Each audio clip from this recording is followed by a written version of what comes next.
Adel Sultan, Kırım Tatar balaları için destan.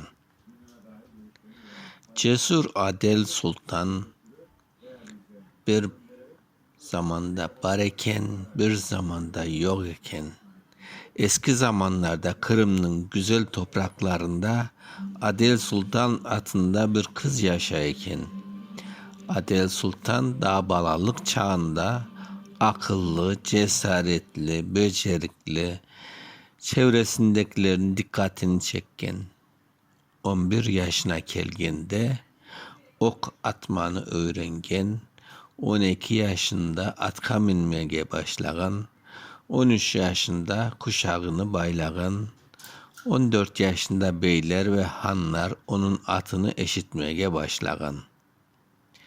15 yaşına geldiğinde ise artık güçlü, cesur ve güzel bir kız oğlan. Adel Sultan en mühim hususiyeti yalnızca güzelliği tuğul eken, onun yüreğinde büyük bir cesaret var eken. İkinci bölüm. Karaşay. Adel Sultan'ın hayatında Karaşay adında cesur bir yiğit var eken. Karaşay atkam yaxşı mine, cenklerde cesur davranır eken. Adel Sultan ile Karaşay birbirlerini süygenler. Fakat onların yaşayan devirlerinde Kırım'ın üzerinde kara bulutlar dolaşayken, Kızılbaş ordusu Kırım'a doğru ilerleyken, Karaşay'ın yüreğinde bir fikir var iken, Kırım'ı korçalamak gerek. Bu sebepten atına minip yola çıkan.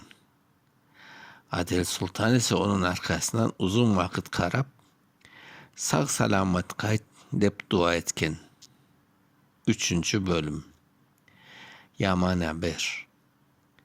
Bir gün Kırım'a birbirinin arkasından yaman haberler kele başlagan. Kızılbaş askerleri ilerli, köyler ve kaleler tehlikede kalayken, Adel Sultan ne olup yatkanını bilmeyi istegen, çevresindekilere ne olursa olsun yurtumuzu unutmanız diyen. O sırada Karaşay'da cenk içindeyken, Kırım Tatar askerleri büyük bir mücadele yasagan, Adel Sultan'ın yüreği hem Karaşay için endişeyle çarpayken hem de Kırım'ın geleceği için kaygırayken. 4. bölüm. Karaçay'dan haber.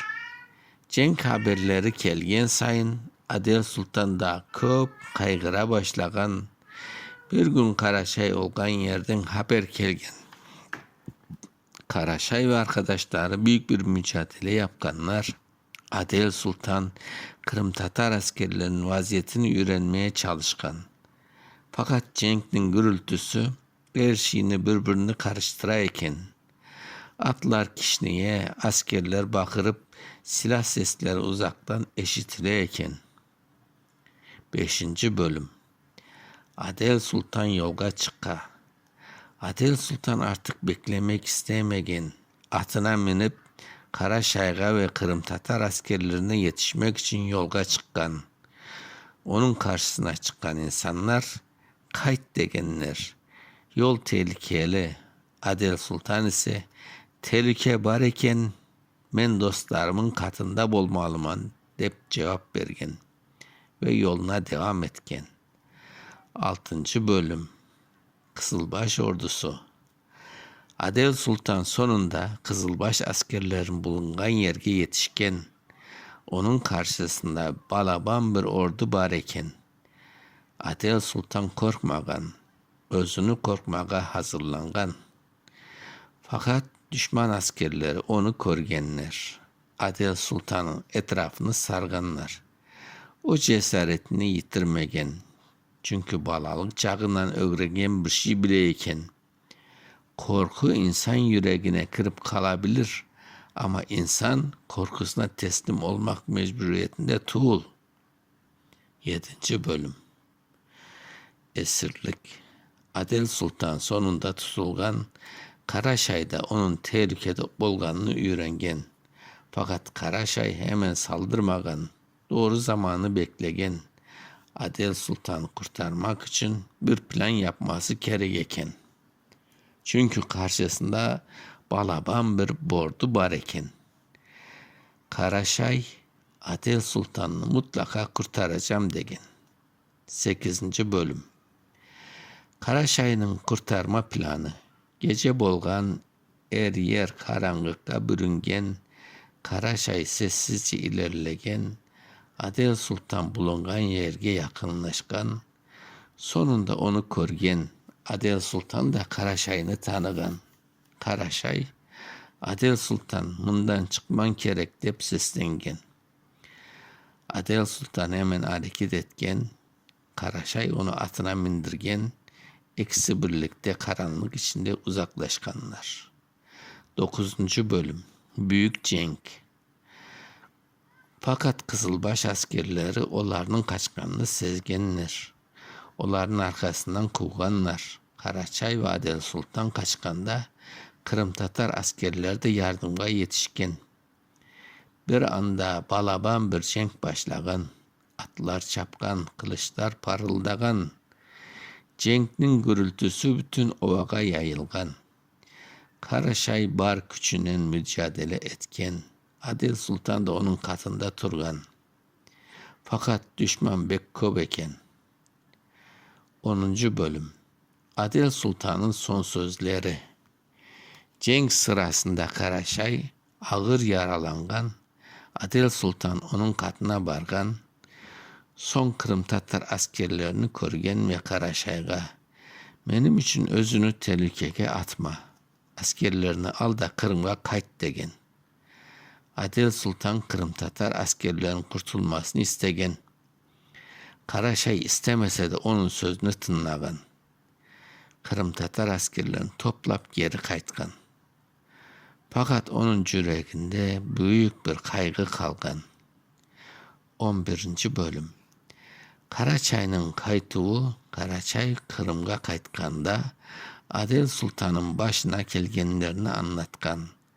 Haber Bahçe Saray'a yetişken. Adel Sultan'ın anası bu haberini eşitkende büyük bir kaygıga kalgan. Kızının başına ne gelgenini bilmek istegen. Günler geçtikçe onun yüreğinde korku da artkan. Sonunda acı haber gelgen. Adel Sultan artık yaşamayken. 12. bölüm. Perihan'ın cesareti. Fakat hikaye mında bitmegen. Perihan adında cesur bir apakay, Adel Sultan'ın izini sürgen. Perihan, Adel Sultan'ın başına gelgenlerini bilmek istegen. O da tehlikeli bir yolga çıkkan. Adel Sultan'a yetişmek ve gerçekini öğrenmek için büyük cesaret görsetken. Perihan'ın hikayesi bizge kere de körsete, korku olan yerde cesaret tuabilir. 13. bölüm. Adel Sultan anasının yadı. Adel Sultan ölüm haberi anasına yetişkende sarayda büyük bir sessizlik bolgan. Anası kızının balalık çağlarını hatırlagan, ok atmağa öğrengen günlerini, atka mingen günlerini, ösüp cesur bir kız bolgan günlerini, onun artık kaytmayacağını düşünmek pek ağır bolgan. Fakat anası kızının atını unutmayacağını bilgen. Çünkü Adel Sultan adı artık yalnız ailesinin tuğul, halkının da hatırası bolgan. 14. bölüm. Adel Sultan'ın ağıtı. Adel Sultan'ın anası kızının arkasından uzun bir ağıt yakkan. Bu ağıtka kızının güzelliğini, cesaretini ve yaşken dünyadan ayrılganını anlatkan. Onu bazen ak atı ile, bazen aydayın yüzümen, bazen cesur bir cigit gibi hatırlagan. Anasının sözleri bütün Bahçe Saray'da yayılgan. insanlar onun acısını paylaşkanlar. Balalar için sultandan kalkan ders, cesaret. Adel Sultan son zamanlarda korkusuna teslim olmadı. Sevgi, Karaşay'da ve yurtuna olan sevgisi onun kararlarına yol körsetti. Sadakat, sevgen insanlarını zor günlerinde yalnız koymadı. Yurt sevgisi, Kırım'ın ve Kırım Tatar halkının geleceğini düşündü. Hatıra, insan dünyadan ketebilir ama onun yakşı atı ve hatırası nesiller boyunca yaşayabilir.